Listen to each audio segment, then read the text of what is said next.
Good morning everybody, it's Saskia here from Little Bunny Bakers and I'm very excited today because we're doing Let's Bake Tiger Claws. Have you got tiger claws ready to help you with your baking today? Oh good, I'm glad to hear it. I'm very excited to be doing tiger claws because tigers are an amazing animal. They really are, and I'm going to be telling you some interesting facts about tigers as we go through today's Let's Bake video. The tiger claw cookie is inspired by a really special book. You might have heard of it. It's called The Tiger Who Came to Tea. The Tiger Who Came to Tea. And The Tiger Who Came to Tea is about a very special tiger who knocks at the door and comes for a cup of tea. So I've got a nice cup of tea here. And I think we're going to start with the story. So we're going to start the baking with the story and then we'll move on to the baking. Lovely, you can't go wrong. Nice cup of tea, you can't beat it. There we go. Would anyone else like some? Oh, hot chocolate over there? Anybody else? I'll get them on. I'll get it on the way to you, on the way. The Tiger Who Came to Tea. Now the words might be back to front to you because of the video, so if you can't see the words properly, just listen to the story. Here we go. The Tiger Who Came to Tea. Once there was a little girl called Sophie, and she was having tea with her mummy in the kitchen, when suddenly there was a ring at the door.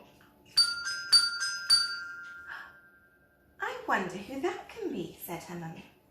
It can't be the milkman, because he came this morning, and it can't be the boy from the grocer's shop, because this isn't the day he comes.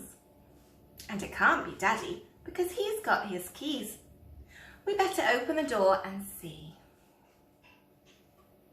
What do you think might be at the door? That's right. Sophie opened the door and there was a big, furry, stripy tiger. He said, "Excuse me, but I'm very hungry. Do you think I could come and have tea with you?" And Sophie's mummy said, "Of course, come in." So the tiger came into the kitchen and sat down at the table.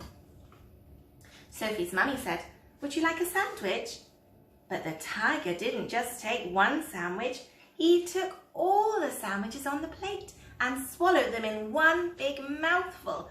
And he still looked hungry. So Sophie passed him the buns. But again, he didn't just eat one bun, oh no. He ate all the buns on the dish, and then all of the biscuits, all of the cake, and then there was nothing left to eat on the table. So Sophie's mummy said, "Would you like a drink?"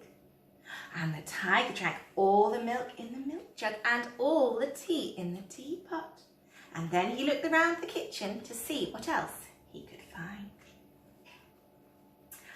He ate all the supper that was cooking in the saucepans, and all the food in the fridge, and all the packets and tins in the cupboard. My goodness. All the milk, all the orange juice, all of Daddy's beer, and all the water in the tap. That is a thirsty tiger. And then he said, "Thank you for my nice tea. I think I'd better go now." And he went. Well, Sophie's mummy said, "I don't know what to do. I've got nothing for Daddy's supper. The tiger has eaten it all." And Sophie found she couldn't have a bath because the tiger had drunk all the water in the tap.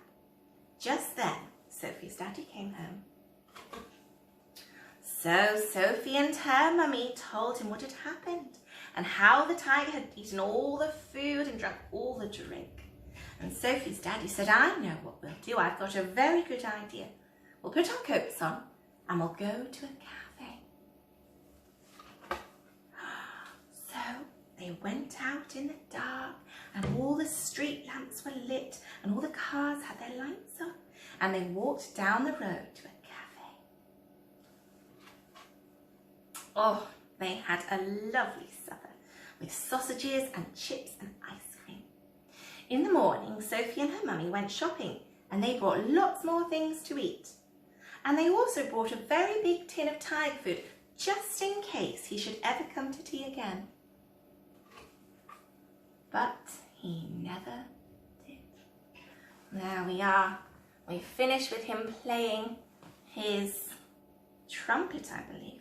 Trumpet. So that is The Tiger Who Came to Tea by Judith Kerr, which is now 52 years old.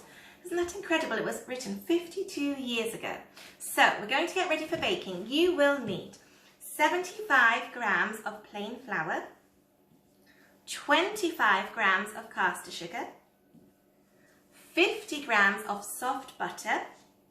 You will also need half a teaspoon of vanilla essence and a 1/4 teaspoon of mixed spice. So let's get ready to bake tiger claws with the Bunny Baker song. Here we go. Welcome to Little Bunny Bakers. It's nice to see you here today. We're going to have a lot of fun baking. So come on, let's bake. Hooray! Here we go. Is everybody ready? Let's get started. Okay, we're going to need a large mixing bowl and a wooden spoon. And I'd like you to start by pouring in with your spoon the softened butter. You can do this recipe with dairy-free butter, and you can do it with cooking butter, something like Stork as well, but you might need a little more flour when you're mixing it if it doesn't come together into a ball. There we go. So we've got the butter in, and now we're going to shake in our sugar. In it goes. And then we're just going to give it a little mix. Round and round. It should mix together quite nicely, but you can turn your spoon to the back, put your finger at the base and smush it into the sides as well. Give it a little squash into the sides, a little smush. I like tigers. Did you know that there are less than 4,000 tigers left in the wild? Less than 4,000. In fact, there are more tigers that people keep as pets and in zoos than there are tigers in the wild, in the world.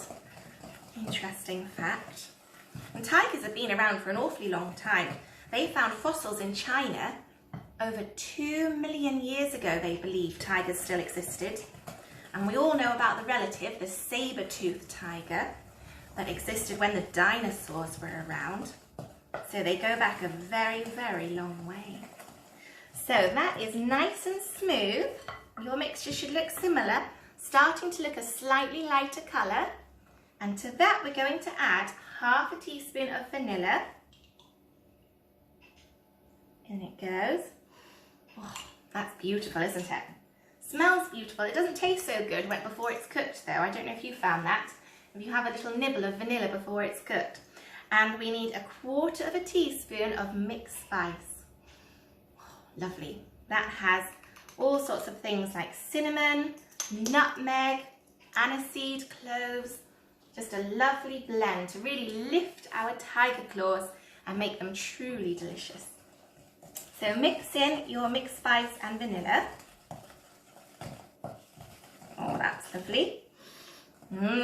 Smelling good.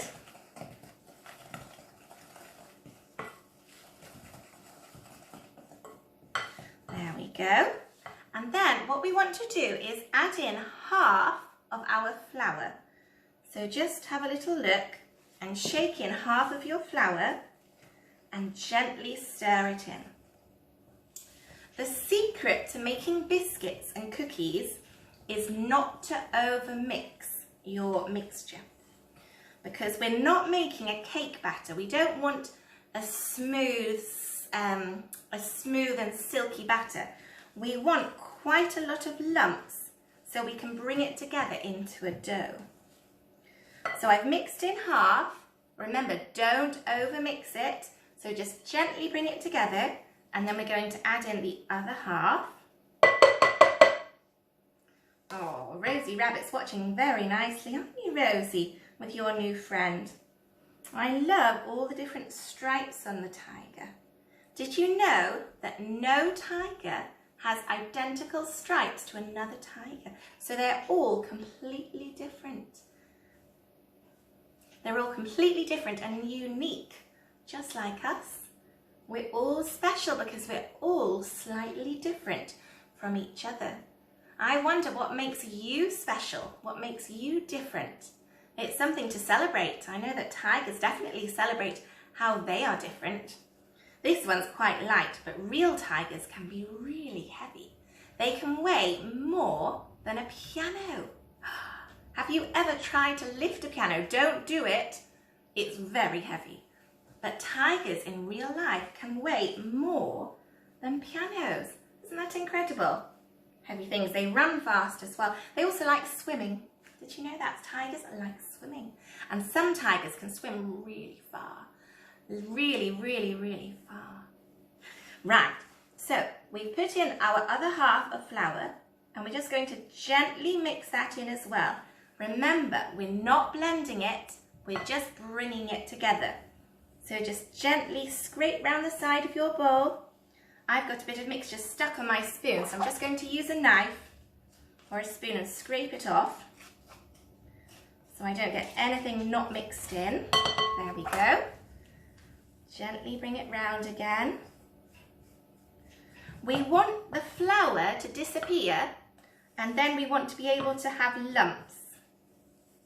So we're looking for when most of the flour has disappeared and we have lots of lumps, just like that. Okay, so when it gets to this point, we do want to use the back of the spoon to just press it down and begin to bring it together into a big lump, like this. And when we've done that a little bit, and we can see it's beginning to get really lumpy, we can scrape off our spoon again, and we're going to go in with our own paws. There we go. So we're going to use one hand, or two, doesn't matter, and we're just going to gently squeeze and then crumble it back in. So I pick up a little bit, give it a little squeeze, and then crumble it back in. We need to do this a couple of times just to help the butter melt a little bit more so it binds together and makes our cookie claw dough. There we go. So I've done it a couple of times and it should, at this point, form a nice lump for us.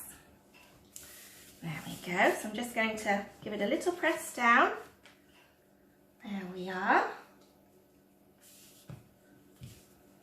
And then what we want to do with the lump is to roll it with our fingers to make a short sausage shape. So a short cylinder shape. There we go. It might break up a little bit, that's fine. We just want a rough shape because that's going to help when we're getting our cookies out of it. So then we will need a chopping board and a safe knife. And what we want to do is a little bit of maths. So at the moment we have a whole lump of our cookie dough and I want to begin by cutting it in half. So find the middle and cut down. So we now have two halves. So two halves together make one whole. Two halves. And then we're going to cut each half in half again. Okay, are you with me? Good. So we cut each half in half again. If you don't want to do this bit, you can just pinch it off with your fingers, but it's good to have a little bit of maths in the day. So we've now got 4 pieces. 1, 2, 3, and 4. So that's 4 quarters. And we want to finally cut each quarter in half again. So we have 8. There we go. Beautiful. So we now have 8 little pieces of cookie ready to be rolled and formed into tiger claws. So I'm going to get my baking tray ready. You should have the oven on at 180 degrees and let it warm up a bit if you haven't already turned it on. Sorry about that. I don't turn the oven on when I'm doing the video, so I completely forget to tell you. So your oven should be on at 180 degrees and then we're going to pick up a ball and just gently squeeze it in your hand and roll it into a ball. You can also roll it into a ball on the surface if that's easier. So little circles round and round, and we get our ball, our sphere. Then we pop it in our hand and very gently, a little bit like Smartie cookies, those of you that have made those, press it down very gently. And then we're going to get a fork. And we're going to gently press the fork into the middle of our cookie. And we get, I'll show you closer, our tiger claw. There we go. And then we repeat for the rest of them. So we give it a little squeeze, roll it together and press down. Oh, these look really fun. I think we're going to eat these with a cup of tea at snack time in this house at the Burrow. Have some nice tiger claw cookies with a nice cup of tea. So roll and press. If you really like chocolate, you can add cocoa. So at the beginning, when you add the flour, you'll add 10 grams less flour and then a tablespoon of cocoa powder, and you will get chocolate tiger claws as well. So you can choose your flavour. There we go. And as I finish this, I'm just going to sing you a song about tigers. It's to the tune of Twinkle Twinkle Little Star. I'll sing it twice, so maybe in the second time you can join in with it. Tiger, tiger, orange and black, it's got stripes upon its back. When he growls his sharp teeth I see. Tiger, tiger, don't eat me. We'll do that again. Tiger, tiger, orange and black, he's got stripes upon his back. When he growls his sharp teeth I see. Tiger, tiger, don't eat me. Very nice, well done everybody. So that is how we make tiger claws, inspired by the lovely tiger from The Tiger Who Came to Tea, written by Judith Kerr. My name is Saskia and I run Little Bunny Bakers, and if you've enjoyed the video, I do have a GoFundMe page, so I would be very appreciative of any donations, and I really look forward to seeing you again and meeting you, if you haven't come before, to some of my classes and workshops. There's going to be lots and lots of fun baking over the summer, fingers crossed, so it would be lovely, lovely, lovely to see you there. Let's finish with my song. Here we go. Little bunny bakers, we've had some fun, we've baked a lot, now it's time to say goodbye. Goodbye everybody, thank you for joining me. These are going to go into the oven now for 12 minutes. 12 minutes at 180 and we will have our tiger claws. Ding-a-ling-a-ling, bye.